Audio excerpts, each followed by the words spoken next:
How to write a screenplay. Let's roll.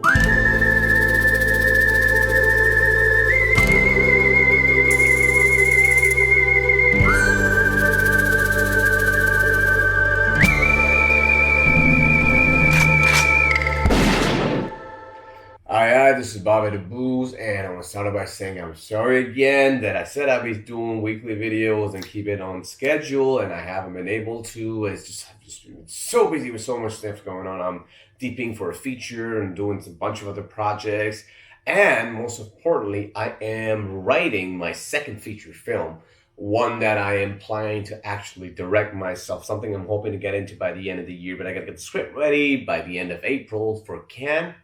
And since I was writing on that, it occurred to me that, I haven't really seen any video on YouTube per se that talked a lot about screenwriting itself or like how to go about doing it. At least I haven't found one. Maybe there are. And if there are, please link them below. That'll be great for any of the viewers and for me myself. But yeah, I thought it's a good topic. It's strange that like most of these channels we always talk about like the latest cameras or the lights and sound equipment and all that, and that's just a part of the filmmaking process. I mean, no matter what, like whether you take the actual film itself, you take the coloring, you take the sound, that only constitutes 10%. See, 90% of any given film is a story. So unless your story is good, it doesn't matter how good your camera moves are, or how good your color is, or your sound, and any of that. That's what matters the most, the story. So I think it's something that we should discuss further. So to start with, every story begins with an idea. Whether you're writing a feature film, a short film, you're writing a play or a book, it starts with an idea. Now, at least for me personally, I can't just sit down and be like, hey, I need to come up with an idea for a film and just brainstorm and come up with one. For me, at least, I have to be inspired by something, or something will happen while I'm out and about and I hear something, or just sometimes randomly just some idea will pop into my head. I'm like, wow, that'd make a good movie. And that's usually where I start. I have a little thingy on my iPhone, and I just keep noting that, hey, this would be a good idea for a movie. And whenever I get a chance, I go ahead and I start to write about it. So that's where you start. But now you have a great idea. What do you do next?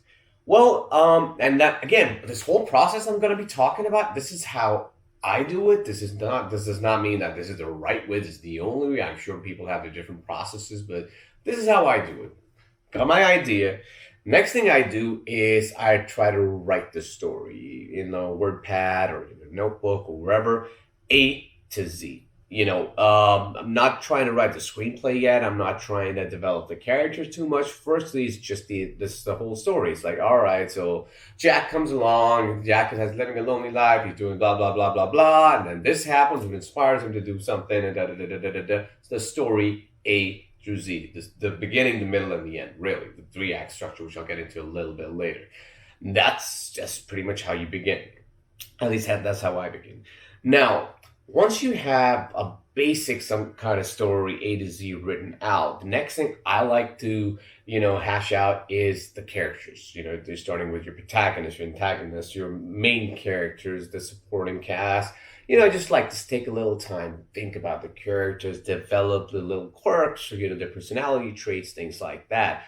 So that sometimes you just start writing and, you're like, oh, wait, I need somebody to deliver some sort of exposition, or I need somebody there to be the best friend, or this and that. And you haven't really given enough thought to the character that's themselves. So they come off very, well, for lack of a better word, dull, and just very, what's the word I'm looking for? Very one-dimensional. That's what I was looking for. So it's good to take some time out and really just think about every single character, even if they have a very small role. Sometimes that happens. I mean, that happens a lot, really, where, you take a side character and he or she becomes so much more interesting because you spend a little more time thinking about it, that you're like, whoa, man, maybe I need to give this person a bigger role. I mean, not the person, but like that character, a bigger role in your story. So it's always good to, hash those things out and come up with the ideas. And once you've done that, try to come up with a log line. I mean, it's not necessary until you've gotten the screenplay, but I would prefer, like, I mean, I prefer to have a log line, but you know what is a log line? A log line is a sentence that describes the plot of your movie. That's pretty much all it is. So it'll be like, someone was living somewhere when something happens that inspires him to become someone else or do something important or blah, blah, blah. Like, you could have the plot of like some famous movies. Luke was a whiny little teenager living on a desert planet when he stumbles upon secret plans that the Rebel Alliance needs, and he must jump into action to save the day and become the hero he was meant to be. You know, something like that. It's just one line that describes your whole plot. Try to come up with an interesting title. Sometimes they come to you early, very early, even before you have started writing the story yet. Sometimes you don't have it and you have the whole screenplay. I've been on both ends of that. So just remember, the title has to be something gripping and interesting. Don't try not to go for like something too simple, or like it's just like The Adventures of Bob, or something like two clerks go to a store. And just try to come up with something that intrigues, because in this day and age with the short attention spans, all you really got is your title and the poster, which is pretty much like any YouTube video. You got the title and the thumbnail, and if they don't like that, they're not gonna watch you fucking. They're not gonna watch the video. So it's the same for the movie. They're not gonna watch it unless they enjoy that. Hence, the log line is important too. So when you're flicking through Netflix, you see the title. Ooh, that sounds interesting. Oh, picture. Okay, this has these movie stars, and then the little write up. That's what you got. Then it's trailers and stuff, but that's a whole other thing. So let's not get into that right now. Example of a good title: Raiders of the Lost Ark. Bad title: We Bought a Zoo. Another thing that I personally like to do, and this doesn't necessarily apply to everybody out there, but if you are planning to be the one to direct the film, or be be more involved, or like as an actor you're writing a movie or something like that, right? It's sometimes good once you have your story and your characters and everything to maybe just take some time. Well, this is how I do it, but that's just me, that I sit and sometimes just have the kind of music that I would want to use, play that kind of music, grab myself a drink, and just imagine in my head what the movie would play like, what the scenes would be like, what the vibe would be. I mean, look, I go very in a way, like I start thinking about everything from camera angles to color palettes and all that. You don't need to do that much, like, because I like to just really get into it, like, and then I want to picture the whole movie from A through Z even before I start writing it. I want to have it up here. But sometimes it can be good, like, say you've written this really interesting scene for your film in just a story part, and you're like, oh man, this will probably be like the best scene in the movie. This is going to be like where the characters, learn something, blah, blah, blah, something important, or something very funny or whatever. It's good to like try to find the right kind of music for that vibe, sit down, and then just play it through your head over and over again. Try to come up with something interesting. Try to come up with some dialogue even, sometimes they just come to you, but, most of the time it's just to get a vibe. And it's good practice. At least I found it very helpful. I think pretty much everything I've ever written, it's always been, and that is the time when I have really come up with what the story's going to be, when I'm sitting around having a drink. And yes, I know that makes me sound like an alcoholic and all that, but it helps, all right? It helps. I'm not saying drink. I'm just saying just put on some music and just enjoy. Do something. Just get the brain juices flowing. That's what I'm saying. So now that you have your story, you have your characters hashed out, you've got your title, you got your log line, it is time to develop your screenplay. And I cannot stress this enough. It is very, very important for you to format it properly.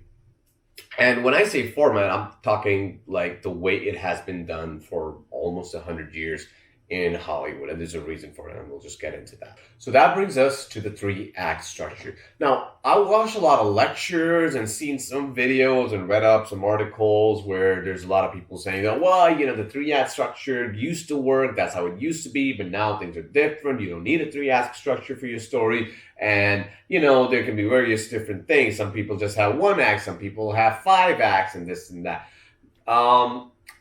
Fucking bullshit. That's just, look, here's what it is. Every story has a beginning, a middle, and an end. That's 3 acts. Okay? You can say whatever you want. You can call it whatever, which weird way you want to fucking say it. But by the end of the day, that's what it is. A beginning, a middle, and an end. That's 3 acts, all right? You can divide it up like more towards the beginning, less towards the end, whichever way, but it still has 3 acts, okay? And so, like, it doesn't matter. You can apply this to any movie, any Christopher Nolan movie where it's Inception and there's dreams within dreams and there's people, doing that and that. But guess what? Here's what it is. The Hob character, Leo's character, he begins the movie, he wants to get something done. The middle's about how they're trying to do it, and there's a conclusion that he gets to go see his children again. It's still that structure. You want to go with Memento, where everything's in reverse, but even then, in the beginning, we learn what is going on. In the middle, he's trying to figure out who killed his wife. In the end, we realize, he's just a fucking crazy fucker. So no matter what, this is how it works. It's a 3-act structure because that's just the way it is. Now that you know that, a great tool taught by this guy called Dov Sims, and if you guys haven't heard of him, dude, this guy is a phenomenal teacher. I'm not sure if he still does classes. Like, he used to do workshops and stuff, but he did like a 2-day crash course in filmmaking. And man, can this guy teach, and his ideas are phenomenal. I think he was the first one that, at least where I heard this thing, that what does your story need? What does every story need? He says that we need 5 uh-ohs, 5 oh shits, and 1 oh fuck moment. So it's 5 uh-ohs, 5 oh shits, and 1 oh fuck moment. So think of your movie, say it's 100 minutes. Every 10th minute it's an oh fuck, oh shit, and then eventually the climax is oh fuck. That's what's happening. And I think that's a great way to look at it, because you need to have inciting incidents happen. You have to keep the story interesting. A lot of people get bored. So this thing always stuck with me, and I think it's a great way to look at how, when you get started writing the screenplay itself, you should do it. Now, let me talk a little bit about formatting your screenplay. And I cannot stress this enough. Please don't fucking use a Word document to write your screenplay. When I started out, when I was like 11 or 12, I did use Word to write my screenplays out, whatever I was writing, because I didn't know any better. The more you get into the industry, the more you realize there's a reason screenplays are formatted a certain way. Okay, when you pick up any given screenplay around the world, they will always be written with the title with the character here, dialogues there, parentheses in the middle, the actions are full lines, and blah blah blah. Like, there's a whole way. Like, I'll tell you a little more about that in a second, but there's a reason why it is written that way.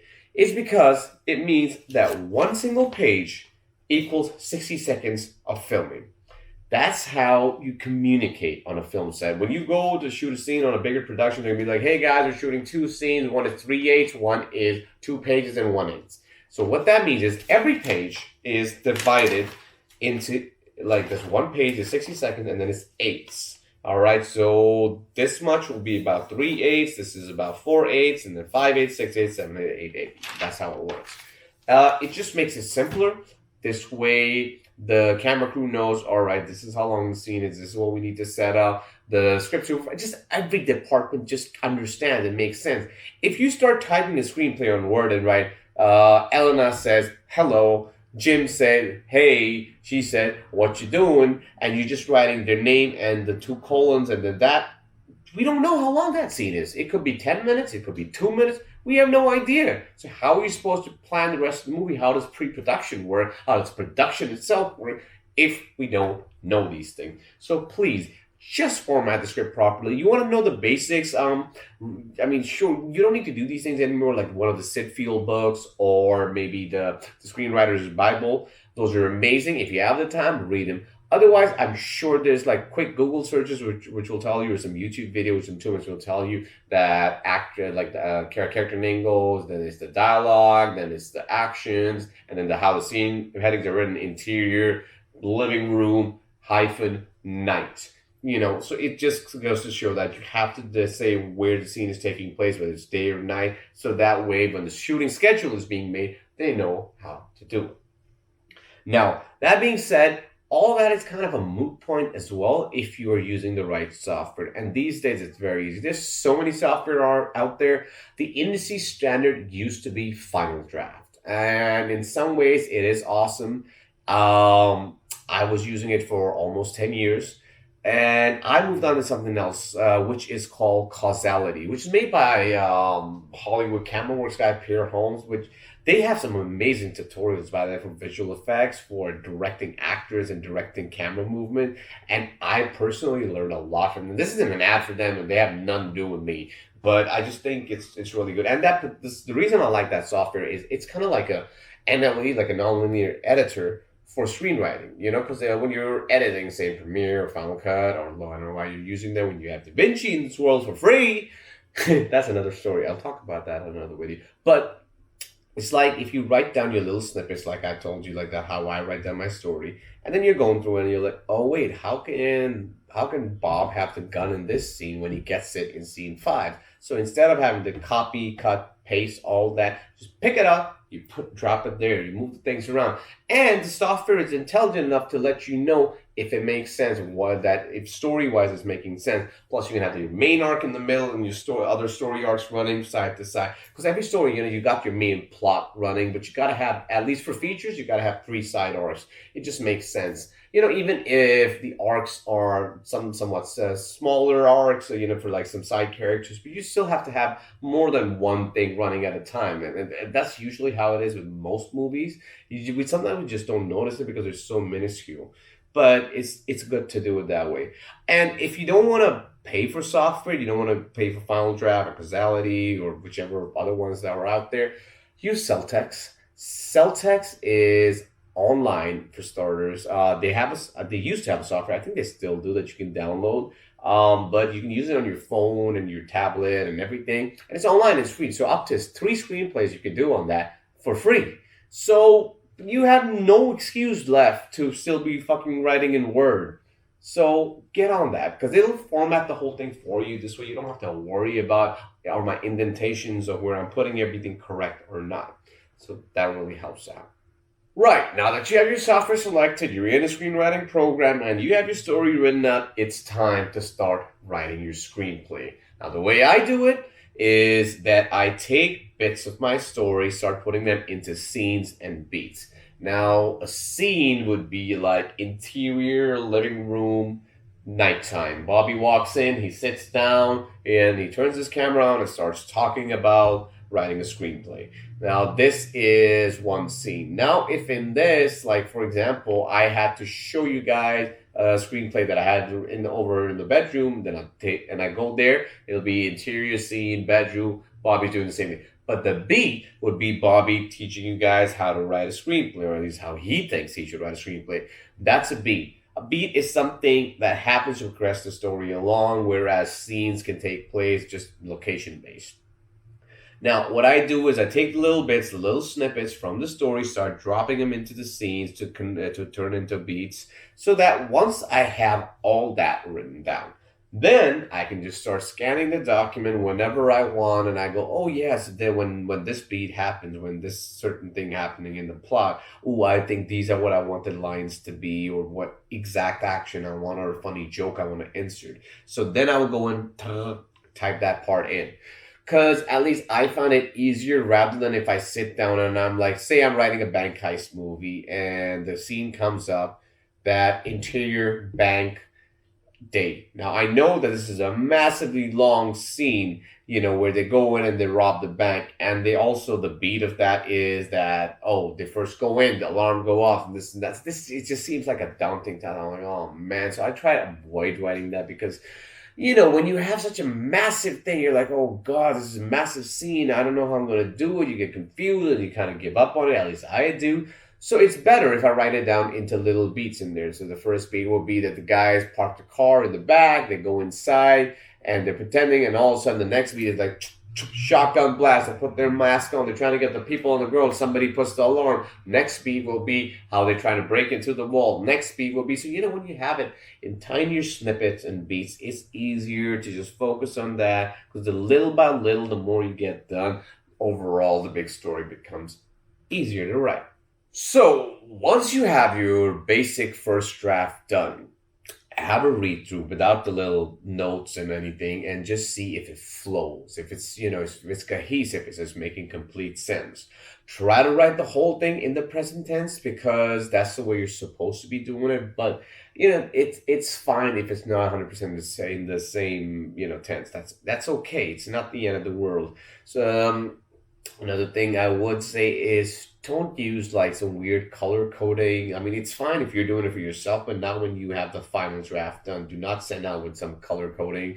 Don't make bold or italics or underline. Underline may work sometimes for certain dialogue that you want emphasized, but usually try not to do that because there's nothing an actor would hate more than being told exactly how to say the line by the writer. Because very honestly, sometimes actors can come up with a better choice than you would, and you don't want to pigeonhole them. And more importantly, that's not your decision. That is the director's decision. I mean, if you ever read the script for Natural Born Killers, which was written by Tarantino, and then you see the way that Oliver Stone actually shot the movie, they're two different things. You would not think it's the same script. And thank God for that because it's a brilliant movie and what Stone did with it, as opposed to I know exactly what it would have been if Tarantino made it. I think it's just 10 times better, 100 times better. But again, like I don't want Tarantino fans attacking me, but you know, you know what I mean. Speaking of Tarantino, make sure that your movie has a definitive plot. Like, I know this is the most obvious thing that, of course, why would my movie not have a plot? Make it have a purpose, make it have something happen in the movie. And the reason I say that is because somebody did this video recently. I'm not sure who did it, but like, so basically, what this guy said was that the difference between Pulp Fiction and Once Upon a Time in Hollywood is that Pulp Fiction had a plot. Something happened in the movie, whereas in Once Upon a Time in Hollywood, nothing fucking happens.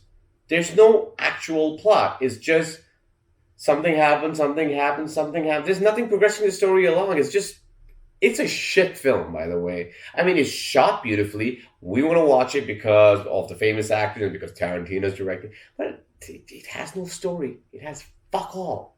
So, I'm sorry, but it's true. Also, try to keep your film between 90 to 120 pages, all right? Don't start writing a novel. Because when you're writing a feature film, keep it between 90 and 120. Nobody wants to read 300 pages, especially pages and pages of descriptions. This is not a novel, all right? This is not don't be like he walks in, he takes 2 steps forward, he turns his head to the right, he looks down, he moves his arm. Don't do that. Don't be like that Jack walked into the room, perused the flowers, went through no, Jack walked in, he looked at the flowers, he went there, sat the fuck down. That's how you write it. The actor will make the choice on how he wants to do that, and the director will tell him whether he likes it, whether he doesn't like it, and what he should do to change it. Your job is to just tell the story, not to embellish it. Because by the end of the day, remember, when somebody picks up a screenplay and reads it, they have to be able to visualize what it's going to be. So avoid things like, and then this happens, and then the camera. Don't talk about the camera. You have nothing to do with the camera. You're the writer. You're not the DP. You have to make sure you write in a way that if somebody had no idea about nothing else, if they just picked up that script and read it, the entire thing would make sense. Don't start writing things like that once Jill says this line, Henry starts thinking about blah, blah, blah.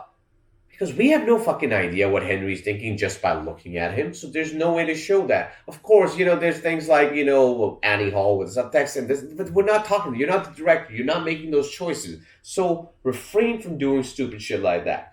Hey, sorry for the interruption, but I just wanted to add a few quick tips about writing dialogue specifically. Dialogue is one of the hardest things to write, and some people are extremely good at it, some people struggle with it. So hopefully maybe these tips can help you out. One of the things is you have to keep your dialogue interesting. Although, yes, they say that try to keep it as natural as possible and make it things like that people would actually say. But at the same time, great dialogue is usually stuff that no one really come up with on the spot. And that's okay, you know. You can look at Aaron Sorkin, one of probably the best writer of our time. And most of his dialogues aren't things that people would really say, but they kind of just work out. Even, you can look at examples such as like Shakespeare. I mean, people didn't really people say, oh, back in the day, they just talked like that. That's not true. People didn't just walk around the street holding skulls going to be or not to be, and, they didn't break out into, not song, but like they didn't break out into like monologues and stuff, which is another thing, by the way, avoid monologues as much as you possibly can. I tend to do that a lot. I write a lot of monologues into my scenes, and that's probably because I ramble on and on and on when I talk normally. So, try to avoid that. Try to go with like a back and forth between the two actors or three actors or whatever it is, and yeah, keep it interesting and make sure that a dialogue or whatever is there to progress the scene further, or for exposition, or to deliver some information or something or the other. Now, since I'm saying that, one of the things that, like I just mentioned earlier, is that I like to, before I write the scene out, the screenplay itself, I like to sit and visualize it, maybe put myself into the shoes of one of the actors and just play it out in my head and have a drink and all that. The reason I do that is if you go through that process, it will be much easier when you sit down to write the actual scene and the dialogues to know, hey, this is what the natural response to this person saying that will be.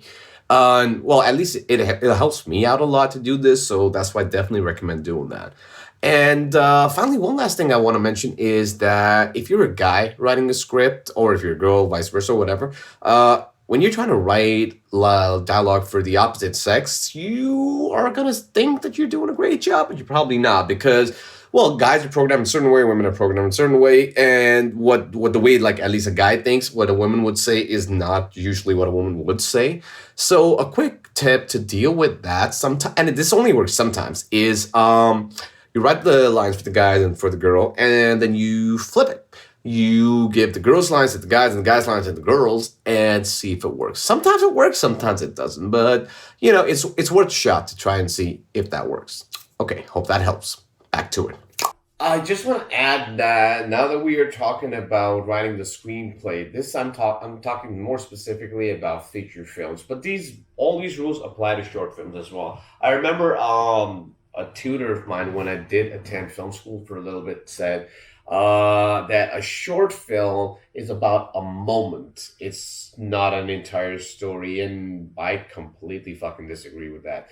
You can tell an entire story A to Z in a short film if you really wanted to. So some of the things that I'm saying do apply to short films.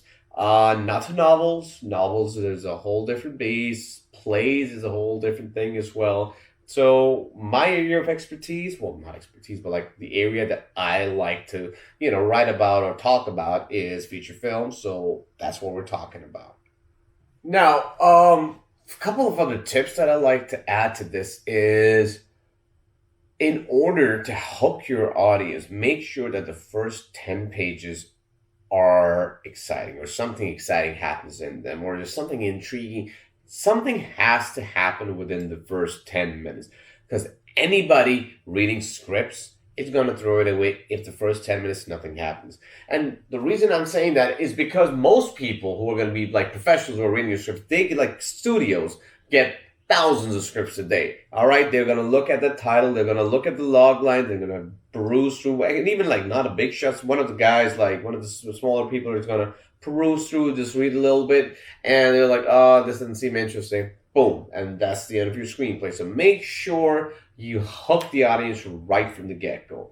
Another thing that a lot of scripts suffer from is that they have an amazing idea, so they come up with a great beginning and they come up with a phenomenal end for it. Sometimes they do, sometimes they don't. But the part that suffers the most usually is the middle, the second act, which is the longest act, where they actually go on the journey to do things. And the reason for that is because most people, when you come up with stories, you're like, oh, okay, the story's about this guy who's going to this thing, and then in the end, this happens.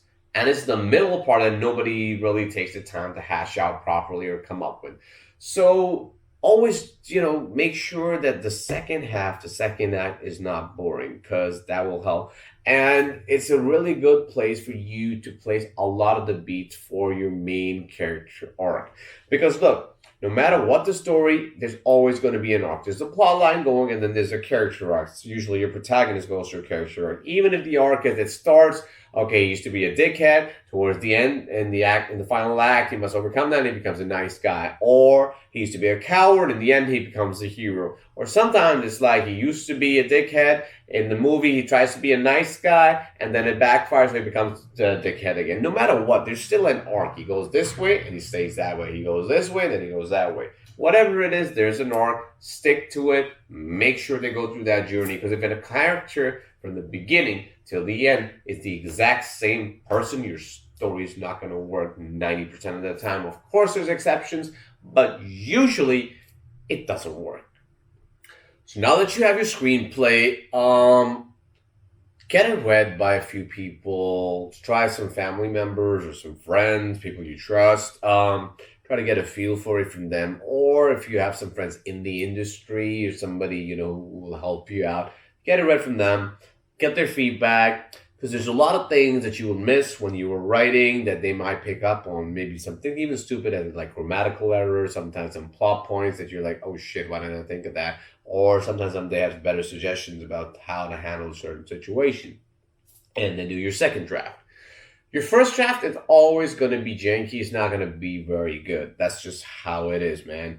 Your first feature film when you write, it's going to be shit.